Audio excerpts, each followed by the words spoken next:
এই ময়দাটা আমি একটু বেশি তেল দিয়ে ময়াম দিয়ে ভালো করে মেখে নিলাম। পাপড়ির জন্য এরকম করে বেলে নিয়েছি। এবার একটা কাঁটা চামচ দিয়ে এরকম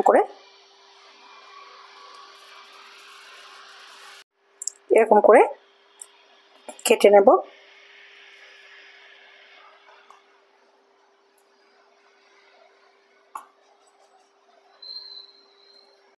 বিভিন্ন শেপ দিয়ে আমি পাপড়িগুলো লাল লাল করে একটু ভেজে নিচ্ছি, ব্রাউন করে। পাপড়িগুলো আমি এইভাবে ভেজে নিচ্ছি।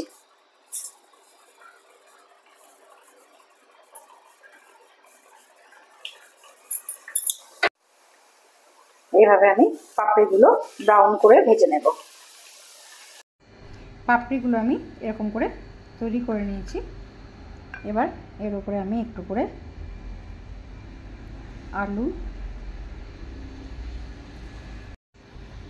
একটু করে টমেটো,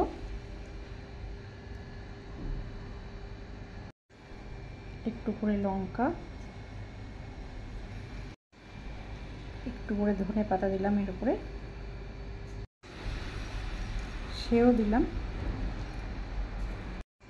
অল্প একটু করে বিট লবণ দিয়ে দিলাম, একটু করে পেঁয়াজ কুচি, অল্প করে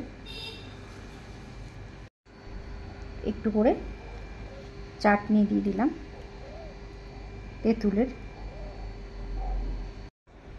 একটু এর মধ্যে দই দিয়ে আমি এবার পরিবেশন করব। এইভাবে পাপড়ি চাট বানিয়ে খাবেন বাড়িতে। যদি ভালো লাগে তাহলে কমেন্ট করবেন, লাইক করবেন, শেয়ার করবেন, সাবস্ক্রাইব করবেন চ্যানেলটাকে। ভালো থাকবেন সবাই। Thank you.